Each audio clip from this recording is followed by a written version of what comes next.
So on this very windy day, I'm going to attempt to do this video. I had a request to do more videos on this car, which I appreciate, which is awesome. You don't have to ask me more than once. And I thought I would just talk about, I've got a couple times people ask me what are common things with the 95 to 97 generation town car that go, kind of happen. And one of the things, if you look at the initial checkout of this car video that I did, I talked about how this is the second one I've owned identical to this, same year, same color, same option, same trim, all that. Only I got rid of that one in 09 and I got this one in 19. And that one had 265,000 miles I ran up from when I got it from 50,000 miles. This one is not a daily driver. It's more of just a fun cruiser. So common things, like the reason why I bring up that car, because I learned that some things aren't just a fluke, like isolated to one car, where it's more common across. So clear coat, very common on these. Look at that. And no matter how much wax, how much I keep it out of the sun, how much I keep it covered, clear coat is just receding or disappearing, and it's starting to show up here. Overall, when I'm cruising around in this car, because there's a lot of wax on this, it looks really good, but when the sun hits it, you can see clear coat. That will hopefully be addressed this winter. You can see the bumper kind of just in plastic. This car was, I think, pretty sure it was garage kept in its previous life. It had to have been for it to hang on this long. The other thing too is it's very common on these cars that the chrome gets like freckled, as another YouTuber, a very prominent YouTuber who deals with these cars, says. He's right. It's very, very common with these things, and I am hoping, it's even there, like you can see it flaking, but I am hoping this winter, fall, winter, to get body work done. I'm hoping to get the paint done, and we can deal with everything all the way around. This car, which is unique, this car, it had hail damage when I purchased it, and it was actually an insurance total because of these little dings, probably because the car is so old. This was in 2019, and the insurance company didn't want to repair it because it was a 95 in 2019, and that kind of was the owner, I guess, decided, now let's just get rid of it. You can't really see. You can kind of see some of the spots, but there's a few here. Not noticeable when you're behind the wheel though, which is cool. The other thing is headlight yellowing. These were a bit yellower. That I used, had a kit and cleaned it up, not bad. It's not perfect by any stretch, but they weren't like yellowed, but they will yellow on you. So I was able to clean them up as best I can. I don't know what I'll be able to do in terms of replacement. Like this one still has some, I don't know if you can see in the camera, you can see some haze there. I can feel the imperfection.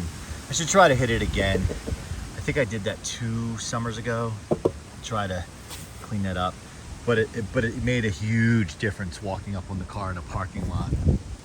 Other common things. So mechanically, this thing is pretty tight. My last one, when it got up north of, let's say, 220,000, I started getting some oil leaks. Mainly, I think it was the valve cover might have been leaking, oil pan area. So far, knock on wood, this one's been tight. This car has 105,000 on it. I bought it with 93,000 on it. The one thing that's very common with these, you might even hear it in others, is the idler pulley.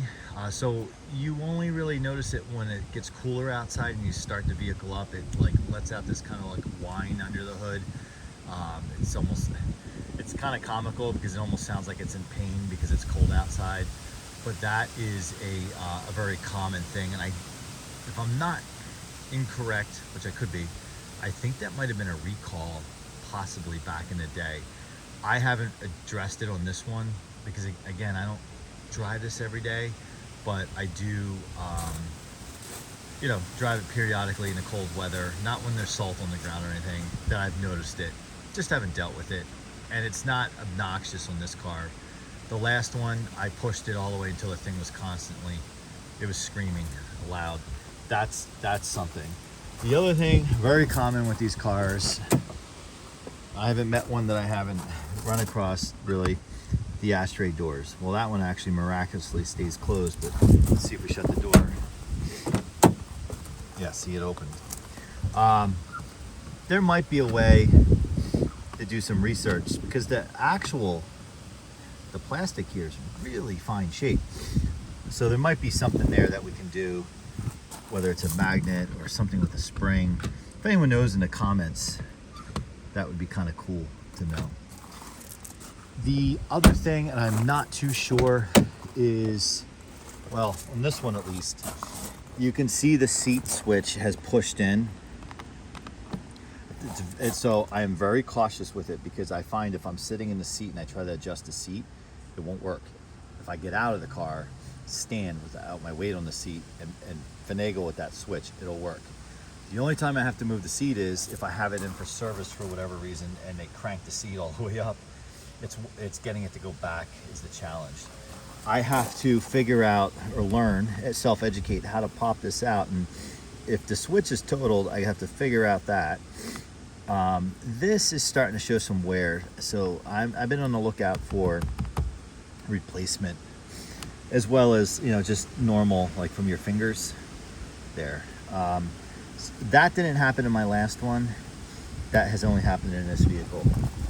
The other thing to point out, I don't have the keys on me right now, but very common, whether it's Grand Marquis, Crown Victoria, really all Ford of this era that use this radio, the switch eventually goes. So like, even if you press it to turn it off, it stays on. So you kind of just have to just turn the volume all the way down. A lot of people I notice don't even turn off their radios. It's just what it is. I have OCD, so I turn off my radio. I think I watched my dad do it as a little kid, so I just always did it. So that's a common thing. This one is doing that. My last 95 did not do that. The other thing, over time on the HVAC, the backlight starts, I don't say it completely goes, because sometimes I'll notice like one or two of these out at night, but then I look down again within 15 minutes and they're all lit back up. I know my last 95, so these buttons are backlit too, I believe.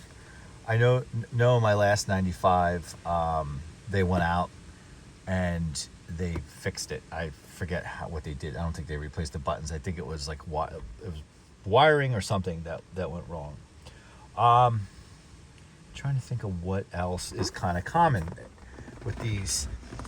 You know, some things are probably, oh, the windows, the window regulators. These windows, I think it's the back, the rear windows, and maybe even the passenger window. They let out that whine when you put them up and down. I know it's just a matter of time before I'm gonna have to replace those windows, window regulators. Every town car I've ever had, this is my third town car. I had obviously a twin to this car years ago, but I had an 06 for 14 years. I replaced every window regulator at some point. And there is a video of that 06. Before this channel really kind of got going, I think I did a video because I was unfortunately having to sell it, because despite how amazing shape the car was in, I took care of it. Basically it rusted out from underneath me, which was so sad, so horrible. I think that is it off the top of my head right now with these things. I adore these cars. Any Panther platform vehicle I adore. I am personally attached to this particular one, the color combination and everything, because I owned one previously and I drove it to Florida twice. I drove it to Maine. I drove it everywhere. I put 1,000,000 miles on it because I was a young guy. I was a daily driver, and and it treated me well. It treated me well. So this one's kind of like, in a way, a tribute to that one, although now I've owned it for 5 years. It's kind of making its own memories with me. I remember during COVID going to the beach with it, like in the winter time or the cold weather, like sitting on the beach having a picnic, driving it all the way to the end of Cape Cod for something to do during COVID with my kids, and not eating in a restaurant and standing around the trunk because it's flat like a table, and eating our sandwiches. So we have definitely made memories in this car, and because it has 100,000 miles on it, which is still low, it's not a garage queen because it has like 10,000 miles on it. So we enjoy it as a family. Perfect example is I travel a lot for work, and so I don't drive it. It sits. But I've been home, and it's been nice out since I got home last Thursday. As of this recording, it is now Wednesday of the next week. I've been using it as my local daily because it's been nice out.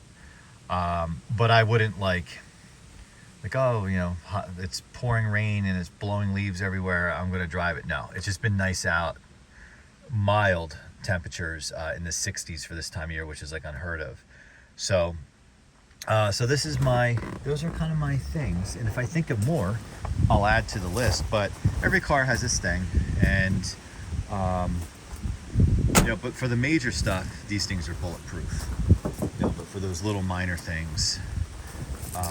Oh, the other thing. This is so random. And maybe somebody knows what this is. And I'm at the front of the vehicle because it's kind of like where it is. When it's cold out, whether it was this town car, my 06, my other 95 I had, or an 87 Grand Marquis I had as my first car, which was my father's car as a kid.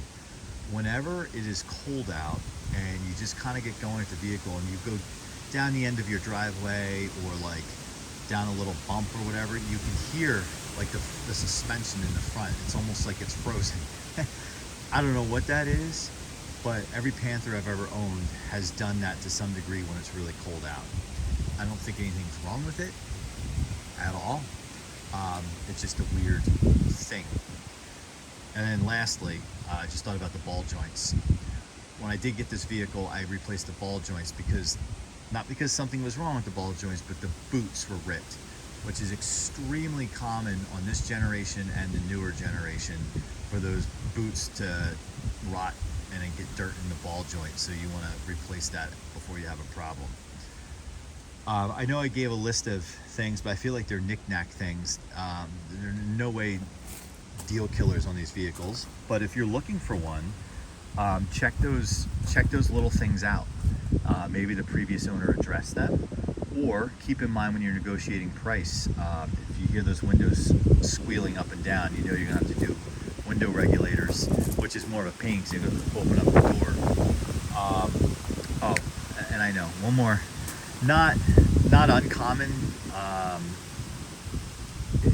You know, it's fairly common to a lot of different vehicles, but the blend door or heater core. This one so far has been okay. My last 95, when I had over 200,000, probably like 230, 240,000, I'd do the heater core. On these vehicles, it's a pain because you got to take the whole dashboard out, whether it's a Grand Marquis. It's all labor. Grand Marquis, Crown Vic, Town Car. All right. I think I went through a long list, and if I was more sophisticated, I would summarize it in a list.